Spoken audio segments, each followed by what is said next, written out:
দেশের যারা আছে তারা বিশেষ করে এই দেশের নুন খাবে গুণ গাবে। একটা কথা ঢাকাতে একটা লোক বলছিল যে বাংলাদেশের খাদ্য ইন্ডিয়ার উল্টো। তাই আমরা ঠিক বাংলাদেশি যারা এখানে আছি, আমরা এই দেশের থেকে আমাদের 85তে আসছি, আমরা এখানে যারা আছি সবাই খুব শান্তিতে আছি।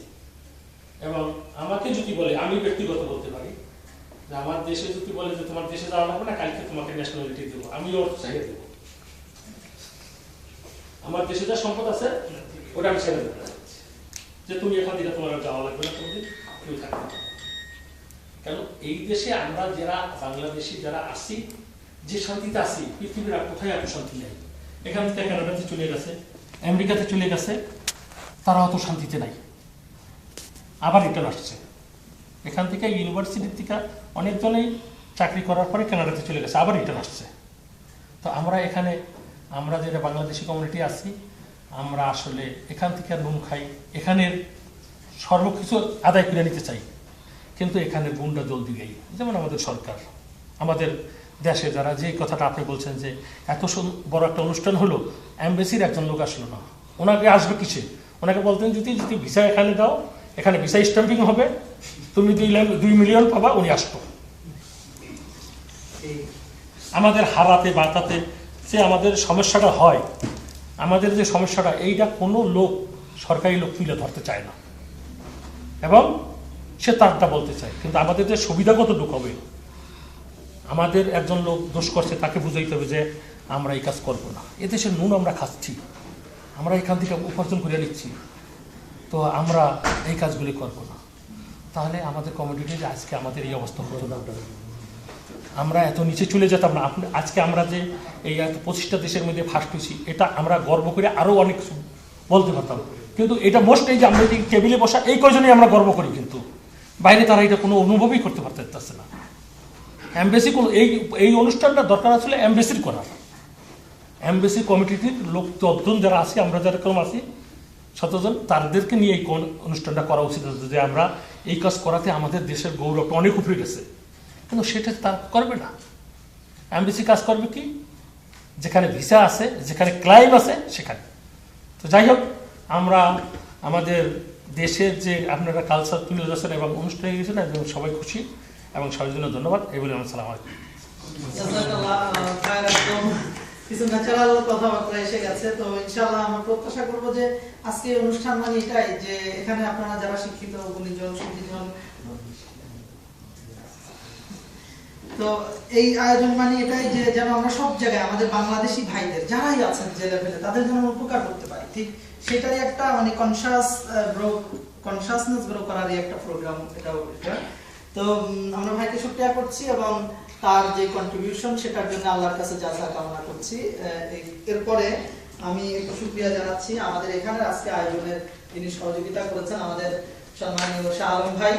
উনি সার্বিকভাবে অনেক এই জায়গাটা দিয়ে করেছেন, উনি ইনশাআল্লাহ যাবেন আপনার জন্য। এবং ওনার ভাই নজরুল, উনিও আলহামদুলিল্লাহ শুরু থেকে হেল্প করেছেন, আমরা ওনাদেরকে শুকরিয়া জানাচ্ছি। এরপর যে একটু সংক্ষিপ্ত আমরা একটু বক্তব্য শুনতে চাচ্ছি আর একটু ডক্টর কামরুজ্জামান ভাইয়ের কাছ থেকে। আমরা একটু বিভিন্ন ফ্যাকাল্টি থেকে আসলে একজন করে দিচ্ছি, যে সবাই তো আসলে সময় কম, তো কামরুজ্জামান থেকে শুকরিয়া রবিউল আমিন। আসলে আজকে মানে আমি ডিটেল জানতাম না, আসলে আমি শুনেছি একটা অনুষ্ঠান হবে, কিন্তু কি মানে অনুষ্ঠান আসলে হিডেন সিনারিও কি, বা আজকের অনুষ্ঠানের পারপাস কি। তারপর হচ্ছে আমি নতুন আসছি, যেহেতু আমার পার্সোনাল মানে ট্রান্সপোর্টেশন নিয়ে, যাই হোক তারপর যোগাযোগ হলো, আসলাম। তো এসে আসলে মানে যা সমান আর কি, আগে আসলে তো জানতাম না, যেহেতু আমি আই এম রিয়েলি কি বলবো, মানে খুবই এক্সাইটেড আমি আসলে, যে এত সুন্দর একটা নিউজ। এবং ইটস এ গ্রেট আসলে আমার বাংলাদেশ কমিউনিটি, আমাদের সবসময় আমাদের মানে নেগেটিভ থিংসগুলো অনেক বড় হয়, হ্যাঁ, পজিটিভ থিংস আসলে হলেও এটা আসলে আমরা বড় করতে পারি না আর কি, হ্যাঁ, আমরা বড় করে এটা আসলে আমাদের বড় হয় না, আমাদের নিজেদের মেন্টালিটির অনেক প্রবলেম থাকে। আলহামদুলিল্লাহ, definitely it's really it's a very great news, I would say. It's a great news for us, and we must convey this message to the community. সবার কাছে এটা আসলে ফিলিংস ডেভেলপ করা দরকার, যে ইটস আওয়ার গ্রেট অ্যাচিভমেন্ট। ও এটা আগে কোনো সময় আমরা আশেপাশে আসতে পারি না, লাস্ট টাইম আমাদের গ্রেট সাকসেস ছিল 4, দিস ইজ দ্য ফার্স্ট। তো যেটা অলরেডি আসলো আর কি। পরবর্তীতে এখানে আমাদের যে লিমিটেশনসগুলো আমি একটু যতটুকু ইঙ্গিত আন্দাজ করতে পারলাম আর কি, এইগুলো একটু রিথিঙ্ক করে ভবিষ্যতে যাতে আমাদের আমাদের বিশেষ করে ইউনিভার্সিটি লেভেলের প্রফেসর যাদের যেসব বিষয়গুলো নিয়ে মতবিরোধ থাকতে পারে এগুলো আগে একটু চিন্তা করে যাতে আমাদের সকলের পার্টিসিপেশন সাথে এনশিওর করা যায় ভবিষ্যতে। তাহলে আমি আশা করতেছি এই বিষয়টা আমাদেরকে আরো হয়তো এই মজবুতি অর্জন করতে আমাদের সহযোগিতা করবে, আমাদের সকলেরই যাতে আমাদের কমন প্ল্যাটফর্মে আমরা নিয়ে আসতে পারি এই যে বিষয়গুলো থেকে এগুলো টেকনিক্যালি হ্যান্ডেল করা। কথা হবে পরবর্তীতে। I am really thankful to আল্লাহ যে আমি এখানে আসার সুযোগ পেয়েছি। ধন্যবাদ স্যার আপনার অনেক ইন্সপায়ারিং স্পিচের জন্য, এবং আমরাও সবাই যেন চেষ্টা করি যে আমাদের বাংলাদেশকে এগিয়ে নেওয়ার জন্য যার যেখানে কোর্স দেওয়ার সুযোগ আছে ঠিক। আমি শেষ বক্তব্যের আগে আমি এখন একটু বক্তব্য দেওয়ার অনুরোধ করছি আমাদের সম্মানীয় ভাই নাসির উদ্দিন কাজী মালিককে সঙ্গে কিছু বলার জন্য অনুরোধ করছি।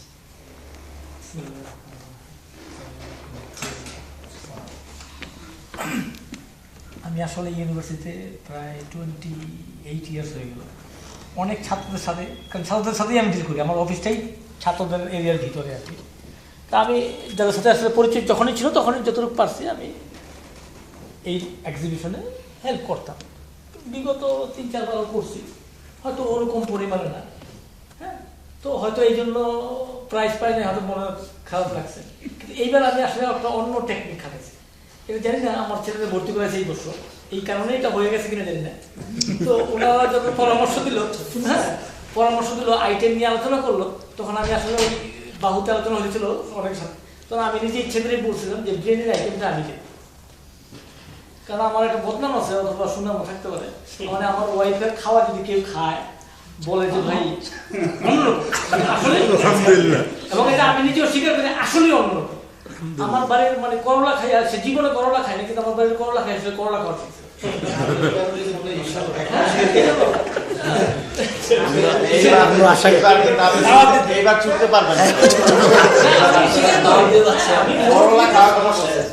আমি নিতে পারি আসলে বইতে পারবো আর কি, কথাটা যে সত্য সেটা বললাম। হয়তো আসলে যে বলে না যে অর্ধাঙ্গিনী, তো ওরকম আসলে অর্ধাঙ্গিনীকে আসলে যোগ করার জন্য পূর্ণাঙ্গ হয়ে গেছে আর কি, খুব সম্ভব। হ্যাঁ এই জন্য পূর্ণাঙ্গ হতে আসলে প্রাইসটা মনে হয় ফার্স্ট প্রাইজ পাওয়া যাবে। এই জন্য আমি আসলে আল্লাহর কাছে মানে ছুটি আদায় করেছি। এবং আমি যে এই দেশে এতদিন ধরে আছি, এই দেশের আমার যেই মানে আমার লাইফের মোর দ্যান হাফ আমি এই দেশে বিটাই দিলাম। হ্যাঁ যখনই মনে হয় যে ছাড়তে হইবে দেশ, আসলে ভিতরটা মানে খুব মানে কান্না এসে যায়, কিভাবে ছাড়বো বুঝতে পারি না আসলে। যাই হোক আমরা ফার্স্ট প্রাইজ পাইছি, এই জন্য আমার কাছে অনেক অনেক শুকরিয়া। এবং আগামীতে আমি যেটুকু করছি এবং আগামীতে ইনশাআল্লাহ আরো বেশি করার চেষ্টা করব এই জন্য। আর আমার ছেলের জন্য আপনারা আসলে সবার কাছে দোয়া চাইতেছি যাতে ওর ভবিষ্যৎটা এবং এইখানকার লেখাপড়াটা খুব উত্তরোত্তর ভালো হয়।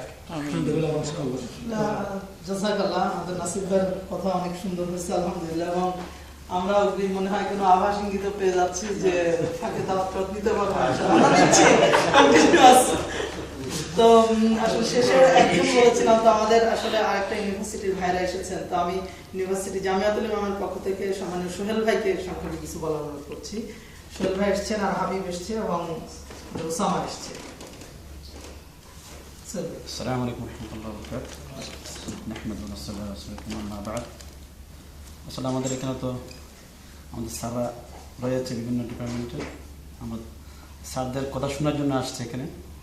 আলহামদুলিল্লাহ, এক কথা বললাম, আমাদের কিংসফোর্ড ইউনিভার্সিটি স্টুডেন্টরা যে আমাদেরকে পরিচয় করে দিল সারা বিশ্বের দরবারে আমাদের কালচারটা, তা আমরাও উৎসাহিত হচ্ছি। আমাদের আল ইমাম ইউনিভার্সিটির সাথে হবে সামনে, আমরা যে স্যারদের সহযোগিতা আমরা কামনা করি, আমাদের ভাইদের ইনশাআল্লাহ। এইভাবে যে মুরব্বী আমাদের বললো, আমরা এইভাবে বাংলাদেশি কমিটির পক্ষ থেকে একটা স্যাম্পল হিসেবে খাবার আমরাও কি আশা করি ইনশাআল্লাহ ইনশাআল্লাহ আমরা চেষ্টা করবো। আল ইমাম ইউনিভার্সিটি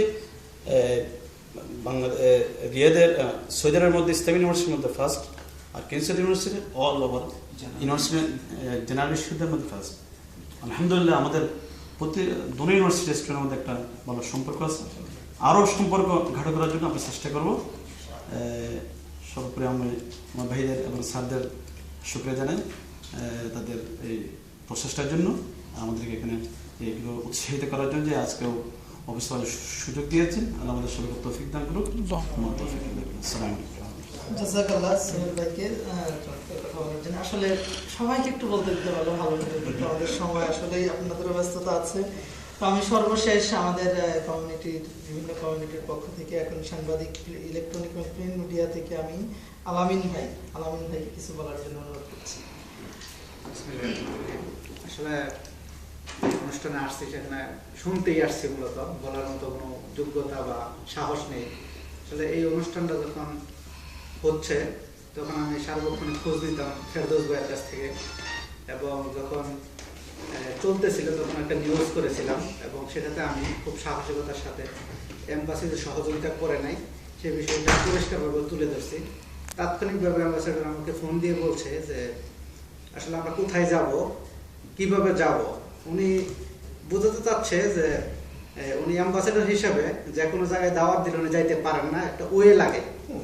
তো এই বিষয়টা উনি আমাকে বোঝাচ্ছে, এবং আমি ওনাকে বলছি যে এটা বাংলাদেশ, এইখানে যদি তারা কিছু খারাপও করে সেটা দায়ভার আপনাকে নিতে হবে, সেক্ষেত্রে আপনার এই জায়গায় পিছিয়ে থাকার কোনো সুযোগ নাই। তো উনি অ্যাটলিস্ট শেষে এটা স্বীকার করছে যে না, ভবিষ্যতে আমি পরবর্তী যখন হয় যদি আমি থাকি তাহলে অবশ্যই আমি সহযোগিতা করবো সর্বাত্মক, এবং যদি নাও থাকি তাহলে আমার থাকে এরকম আপনারা যোগাযোগ করবেন, এবং আমাদের দূতাবাস থেকে সর্বাত্মক সহযোগিতা করার চেষ্টা থাকবে। এবং এই যে ভাইদের মুখ থেকে যে কথাটা আসলে আমরা আসলে অন্যদিকে ডাইভার্ট করতে চাই, এই চেষ্টাটা সবসময় থাকে। আসলে যারা নেতৃস্থানীয় থাকে তাদের সামনে একটা পর্দার মতো একটা কিছু থাকে, ওই পর্দার ভিতর থেকে তারা কিছু দেখতে পায় না, ওই পর্দাটা যা ইঙ্গিত করে ওইটাই তারা দেখে।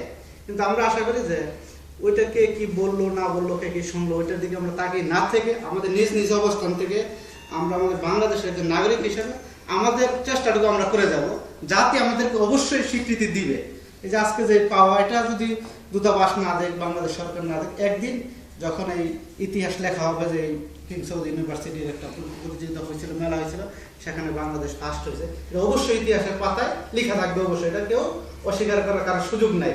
সেই ক্ষেত্রে আমি আশা করবো যে ভাইরা, মানে আমার পক্ষ থেকে, আমার ব্যক্তিগত তরফ থেকে সবাইকে কৃতজ্ঞতা জানাচ্ছি এবং ধন্যবাদ জানাচ্ছি, যাদের সুন্দর একটা মেলা আয়োজন করেছেন এবং সফলতার সাথে শেষ করেছেন, এবং এটার আরো বেশি সফলতা হয়েছে যে 1 নম্বর স্থান অর্জন করেছেন। এবং আমি এটার যে ভাইরা করেছেন তাদের উত্তরোত্তর সমৃদ্ধি এবং তাদের দীর্ঘায়ু কামনা করে আমার সম্পর্ক কথা শেষ করছি। ধন্যবাদ জানাচ্ছি সাংবাদিক আলামিন ভাইকে। আসলে এখানে আমাদের সম্মানীয় অনেক ভাই ছিলেন, আমরা সময়ের স্বল্পতার কারণে আসলেই দিতে পারি নাই, দিতে পারা যাচ্ছে না, তো এই জন্য আমরা সরি বলছি, থাউজেন্ডস টাইম আমরা সরি বলছি।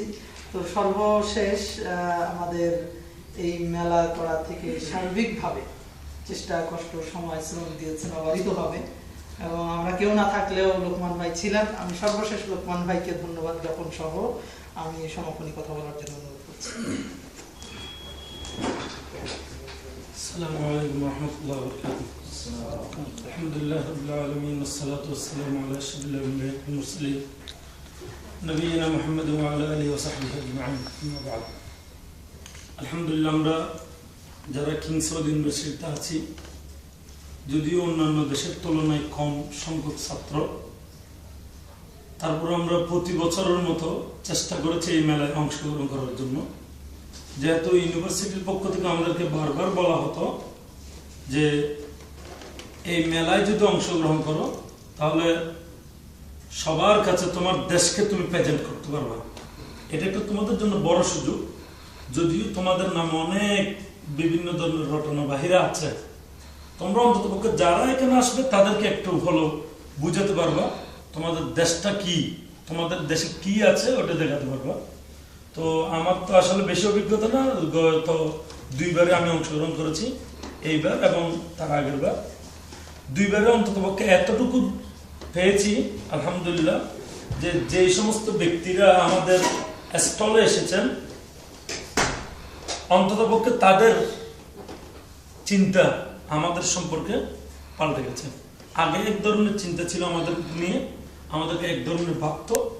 যখন আমাদের দেশের কালচার, আমাদের দেশ সম্পর্কে সমস্ত তথ্য ওরা জানলো, তখন তাদের চিন্তাধারা অনেক পাল্টে গেছে, সেটা আমরা লক্ষ্য করেছি আলহামদুলিল্লাহ। সেই চিন্তা থেকে কিন্তু আমরা আবার কষ্ট হলেও অংশগ্রহণ করেছিলাম। না বললেই নয়, আসলে সবাই তো এখানে স্টুডেন্ট হিসেবে আছে, সবার লেখাপড়ার ব্যস্ততা আছে। তো সবাই হয়তো প্রথম পর্যায়ে বলেছিল যে আমাদের পক্ষে সম্ভব না, কি করার। তো বললাম যে ঠিক আছে, দেখা যাক, একজনের দায়িত্ব নিলে পরে দেখা যাবে। তো হয়তো সবার পক্ষ থেকে আমাকে দায়িত্ব দিছে হিসেবে হয়তো দায়িত্বটা আমি নিলাম। তো আলহামদুলিল্লাহ সবাই সহযোগিতা করেছেন এবং তাই আমি কৃতজ্ঞতা জ্ঞাপন করছি সমস্ত, এবং যারাই আমাদের স্টুডেন্টদের মধ্যে এবং বাহির থেকে যারাই আমাদেরকে বিভিন্ন প্রকার হেল্প করেছেন। অনেকেই আছে আমাদের যখনই যা পরামর্শ চেয়েছি সুপরামর্শ দিয়েছেন, এই একটা জিনিস চেয়েছি সহযোগিতা করেছেন, ওনার কাছে নেই দেখিয়ে দিয়েছেন যে আপনি ওই জায়গায় গেলে পাবেন। তো সকলের প্রতি কৃতজ্ঞতা জ্ঞাপন করছি। এবং এই যে আমাদের একটা খুশির সংবাদ, আসলে আমরা আজকের যে অনুষ্ঠানে আমি মনে করি অনেককে আমরা দাওয়াত দিতে পারিনি, এবং আমাদের আরো বেশি প্ল্যান ছিল স্বাভাবিকভাবে ফ্যামিলি সহকারে একটা প্রোগ্রাম করার জন্য, কিন্তু সময়ের স্বল্পতা এবং সবাই পরীক্ষার ব্যস্ততার কারণে তা সম্ভব হয়নি। তো আশা করছি আমাদের এই যে কমিউনিটি, আমাদের এই যে যোগাযোগ ইনশাআল্লাহ অব্যাহত থাকবে, বরং আরো উন্নত হবে এবং আমরা আরো বেশি সম্মিলিতভাবে যে কোনো প্রোগ্রাম করতে পারবো ইনশাআল্লাহ। এবং যারা আমাদেরকে সহযোগিতা করেছেন আবার কৃতজ্ঞতা প্রকাশ করছি, এবং সেই সাথে সাথে ভবিষ্যতেও আমাদের সাথে থাকবে এই আশা করছি। আলহামদুলিল্লাহ, আসসালামু আলাইকুম। জাযাকাল্লাহ ওসমান ভাইয়ের কথার মাধ্যমে এবং মিষ্টি খাওয়ার মাধ্যমে আমাদের প্রোগ্রাম শেষ হয়ে যাবে ইনশাআল্লাহ। তো আমরা আরো স্যারদের দাওয়াত দিয়েছিলাম, তো আজকে বৃহস্পতিবার হওয়ার কারণে ফ্যামিলি ব্যস্ততার কারণে অনেক স্যার আসতে পারেননি। তো আমরা সেই স্যারদেরও শুকরিয়া জানাচ্ছি যে এই স্যাররা আমাদের বারবার স্কুলে যেয়ে আমাদেরকে উৎসাহিত করেছিলেন। তো আপনাদের সকলকে আল্লাহ জাযায়ে খায়ের দান করুন। আজকের এই সময়কে আল্লাহ কালকে আমাদের দিন কঠিন সময় যেন আমাদের নাজাতের সামান্যতম উসিলা হলেও যেন করেন, আল্লাহর কাছে সেই তৌফিক কামনা করে আমাদের সার্বিক আয়োজন শেষ করছি। হাযা ওয়া সাল্লাল্লাহু আলা নবিয়িনা মুহাম্মদ ওয়া আলা আলিহি ওয়া সাহবিহি আজমাইন। স্পেশাল থ্যাঙ্কস আল্লাহুম্মা ওয়া বিহামদিকা রকিব ভাই সম্বন্ধে একটু বলি। এইবার